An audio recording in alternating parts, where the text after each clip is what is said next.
Hello, Shalom, Shalom or peace. We are the ministry of the real truth that strives to bring you,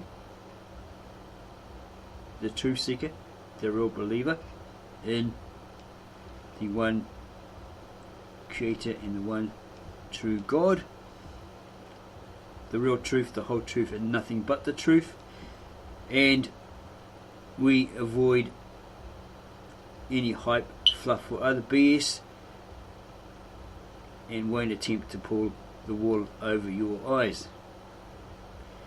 We look at the original, ancient or very old biblical manuscripts in the old sacred scribal old tongue, Lishana Atika or Cypriot of the Tav Eshrit, which is the oldest sister language of the Tav Ivri or the ancient Hebrew. And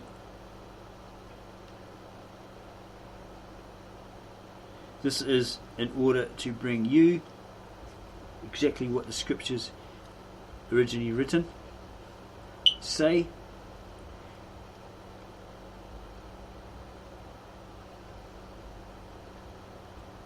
and mean, translated by a native born Aramaic speaking translator filmmaker from Bet Narain, Mesopotamia in Assyria, who left out any prejudice, bias, twistings, flavours or his own ideas, because he was determined to translate all as close to what the original manuscripts were actually saying in the original language and the nearest English equivalent. Sometimes this proved hard, but he pulled it off. We compare these ancient or very old manuscripts in the sacred old scribal language to today's Americanized Bible versions, many used today, used by many Christians of the numerous Christian denominations worldwide, such as the NIV, ESV, RSV, Living Bible, Amplified Version, etc.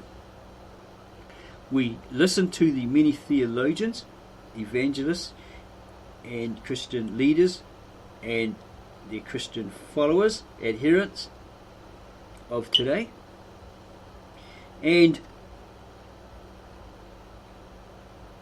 research their many claims of fact, proofs, truths, evidence and so forth, to see if they actually are. In that way we can expose them if they are in error, contradictory, their works are revisions, rewrites which are corrupted, are mistranslations, bad interpolations, or really bad transliterations, or complete lies. Today we will begin to read you all the original ancient books of the Old Testament from the ancient, very old sacred scribal old tongue or language, the Lishana Atika or Lishana Cypriot of the ancient or very old Tav Eshri, sister language of the Tav Ivri or ancient or very old ancient Hebrew. Today's modern Aramaic is the Syriac, which is a derivative of the ancient Aramaic, and apparently wrong, according to a high priest of the original church of the East. The Hebrew, which is not the Ketav Eshri, but modern Israeli Hebrew. And the Greek,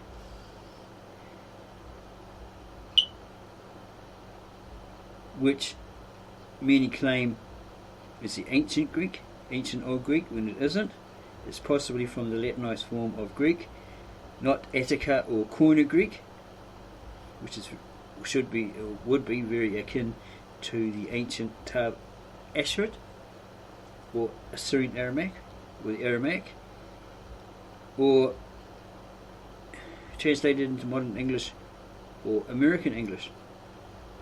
If you find you like this idea, please feel free to subscribe to our channel. check that that notification bell is set up correctly so you won't miss out any of our up and coming related videos. Add a like, add comments in the comment section, then tell all your family, friends, neighbours, strangers, members of a church about us, the ministry of the real truth, the whole truth and nothing but the truth. So today we are going to begin with a little bit of history of the translator. We have covered this in other videos. This is the downed site of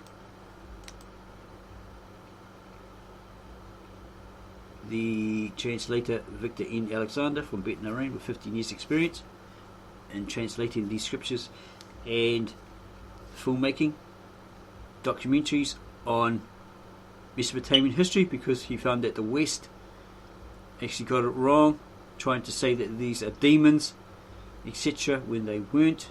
I think they're like cherubims and they guarded certain palaces. They were winged cherubims, etc., not demons. Okay. So this was Victor N. Alexander's website, va.com, that was downed. It's been down for a few years. He's in the process of repairing it and putting it out. He ran into some problems. So here it states, Men of Nineveh, that he shot a documentary at the Louvre Museum and the British Museum in 1976 on the history and artifacts of ancient Mesopotamia. Joshua, or Jesus, spoke about the men of Nineveh in Matthew chapter 12 verses 39 to 41. Jonah was sent there by the Lord to preach to the Ninevites. They converted to the true faith 1,000 years before his coming, and they were spared. Jesus in the New Testament said to the Pharisees, you will be judged. The Ninevites will rise and they'll be the ones to judge you, etc., etc. Okay. The Ninevites converted to the true faith 1,000 years before his coming, and they were spared before Christ's coming. At first, Victor N. Alexander's interest was only to film the great art of his ancestors, the Assyrian people of Mesopotamia, Bet Narain. That's where he was born. Then he began studying about the invention of writing, and that led him to the scriptures. He was amazed that Americans did not know about the fact that writing was invented in Mesopotamia and that Abraham came from the Ur of Chaldea. The picture is of him getting ready to shoot the scene with the two winged bulls in the Louvre Museum. These figures are not idols, as we mentioned. The Assyrians believed in the one true God from the start. The Aramaic language was first used in Asher, Nimrod and Nineveh from 800 BC. Yeah, as soon as Jonah went there and preached them, they believed in the one true God of Jonah. So they converted, smashed all their idols, put on sackcloth, threw dust all over themselves, pulled their beds, and even dressed up their animals in sackcloth and threw dust on them and totally repented. And the king at the time wrote everything down that Jonah, or Jonah the dove, told him about the one true God, and then on clay tablets in their language, cuneiform, and then a library was created. They stored them all in there until the 1900s or something, and when they were, because they got invaded, the library was destroyed, and Henry Layard and his friend, archaeologists, dug it up. They found it and dug it up and found 50,000 tablets, and they shipped it to the British Museum. And George Smith helped to translate it. There's so many fragments, so many broken pieces. It was very, very hard, but he had a part in it as well. So he says the picture here is of Victor N. Alexander getting ready to shoot the scene with the two winged bulls in the Louvre Museum. These figures are not idols. The Assyrians believed in the one true God from the start. The Aramaic language was first used in Asher, Nimrod and Nineveh. That's why he is a descendant. So he has the middle name Nimrod, not Isaac, and Nineveh, as somebody tried to claim, from 800 BC. He studied the ancient Aramaic language from the pictograph stage through cuneiform, symbolic writing, up to modern Aramaic, the modern vernacular. His translation work is authentic. He has spent most of his life studying it. This has become his life's work. Okay. The tree of life in the Trinity. The ancient Aramaic scriptures are now accessible through this translation project, or his translation project. There you could read the words of Maran Eosha Mashiach, our Lord Jesus the Messiah, in the sacred writings of the prophets. They are translated from the original language of the scriptures. He's a native Aramaic speaking translator. In other words, as we stated, he found a way to revive that long dead language, because there was no one in that area supposedly that spoke it. Maybe older people, but they couldn't speak English, so they couldn't translate it for you. Okay, so a modern vernacular was made, but he found a way to revive it and translate those old manuscripts that he got hold of. Ancient Aramaic is the oldest form of the language. It's very old, so he tries to make it clear, right? He's not talking about the modern, he's talking about the ancient, so he includes the words very old. He's talking about the original ancient Aramaic, the oldest form of the language. This is the language Joshua, Jesus spoke 2,000 years ago. This language of ancient Mesopotamia and the Jewish people, the ancient Aramaic. He actually spoke a form of it, of the Kitab Ashri, or Ashrit, Galilean Aramaic. This is the language that modern day theologians refer to as Aramaic, or the language of Aram, because if you take off this "in" suffix, right, it's in this A, it's the language of the forefather Aram, okay, who's in Genesis, or Brita or Genesis in the genealogical list, when Noah comes out of, and his sons come out of the ark, right, and they all start getting together and having families and then descendants. It states so and so is the forefather of so and so, which leads up to the Russians, the Germans, etc., etc.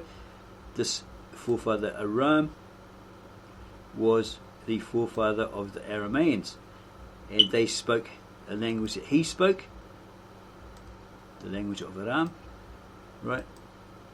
And this is a loan word of the Greek and the Latin, which indicates it belonged, or these people were the possessors of that language, and so forth. Victor and Alexander simply identified this language more clearly than the American churches and the Western translators of the Bible. It is wrong to call this language merely Aramaic. Aramaic is a modern language, like modern Hebrew, Arabic, Persian, etc. Most languages of the Middle East and the rest of the world, in fact, have evolved from this first language, the first ever spoken on earth. Supposedly God spoke it to the people, and they spoke it to each other at the Tower of Babel. You have to go do your own personal research on that and find out if they actually did.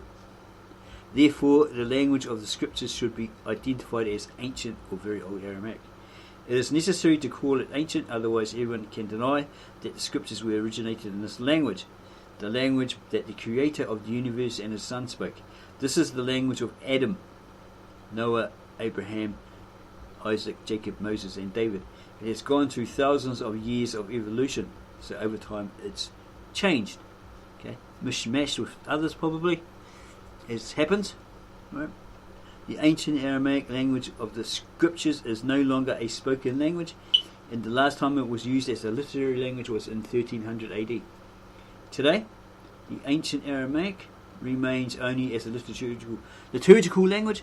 There are a number of Eastern churches that still use this language in their liturgy, as in the Mass in Syria, as I was informed by a Syrian.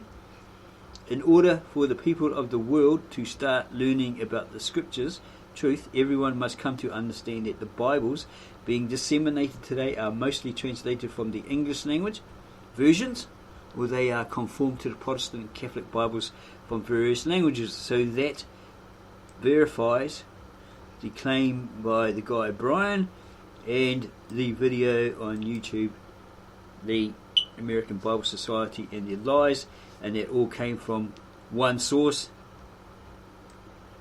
Okay, and these people here came from one source, right? They translated the ancient Hebrew into it was translated into Greek, and then they translated it into Latin, Old English, Middle English, or Shakespeare speak, and then down through the ages into modern English, or American English. These people were under them in the Reformation era. They were under the boot heel of these people. Okay, even though they did the Reformation stand, they still remained faithful to this particular church power, the Roman Catholic Church, because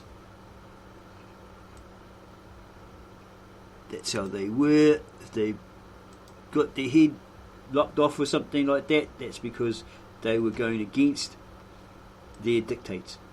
Okay. Like Martin Luther, what happened to that guy? Did he just die of old age? If he did, he was still a Catholic to the end. He never renounced it, as far as we know. Okay.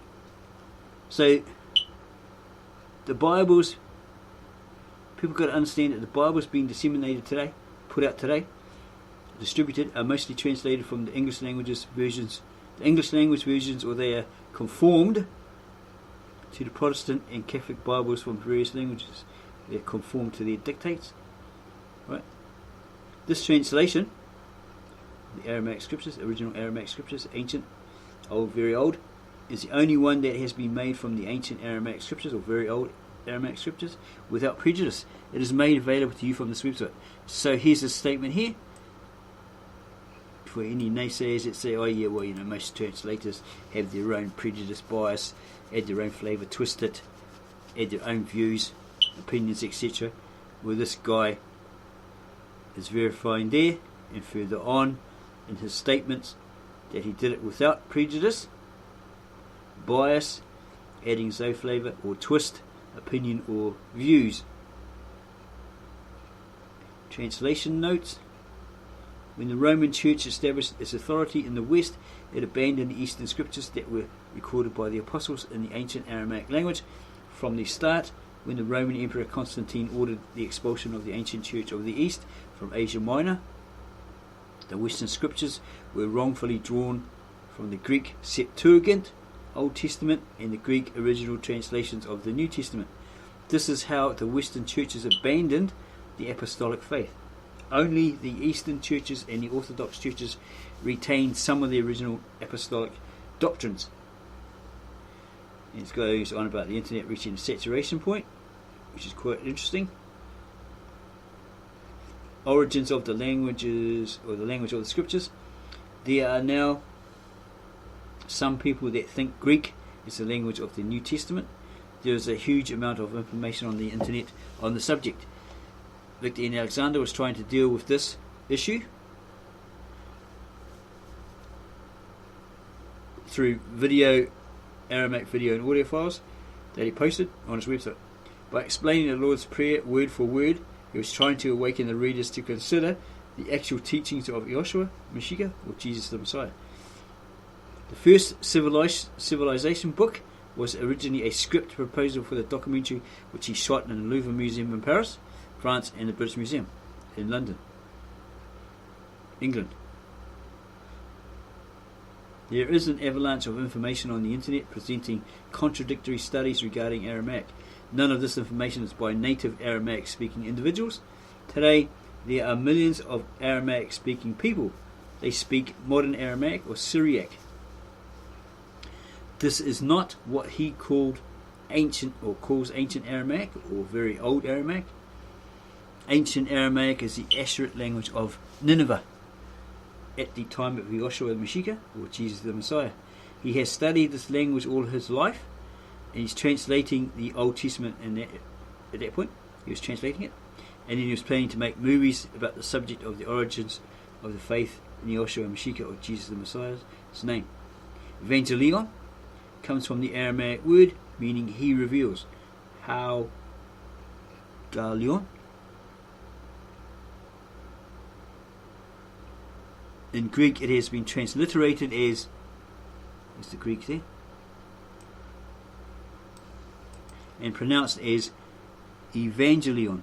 This has also been translated into Latin and all the Western languages as Evangelion, with the explanation that it means good news.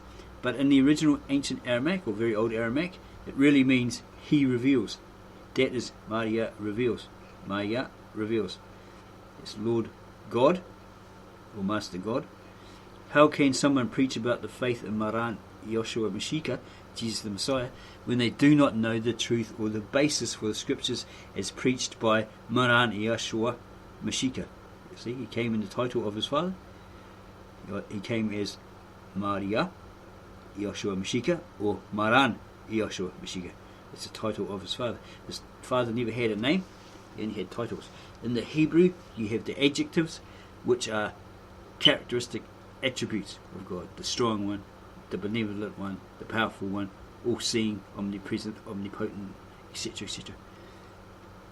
Okay, so that's a short introductory video, so you know what you're in for, and that's about the first civilization.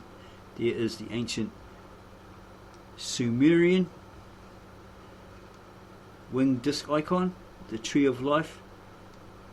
Some people here, priests, okay, because these people, the Mesopotamians, are supposed to be descendants of the Sumerians, or alternatively, as we have read historically, they adopted and adapted from the Akkadians adopted and adapted from the Sumerians, and then the Babylonians adopted from them, adopted and adapted, and then the Assyrians, and so forth. This continual cycle. But yeah, they are claiming to be descendants. Right? But the Sumerians apparently weren't Semites. They weren't Semitic, but the Akkadian and Babylonian, the Assyrians, perhaps, and the Aramaics, etc., Hebrews, Jews, and so forth, were Semitic peoples. They're a mixture. That's why you got Semite, right? They're a mix of different people who wandered around desert regions and so forth. Okay, so we're going to end that one there, and in the next video we will move on to the ancient Brita, or Genesis in English.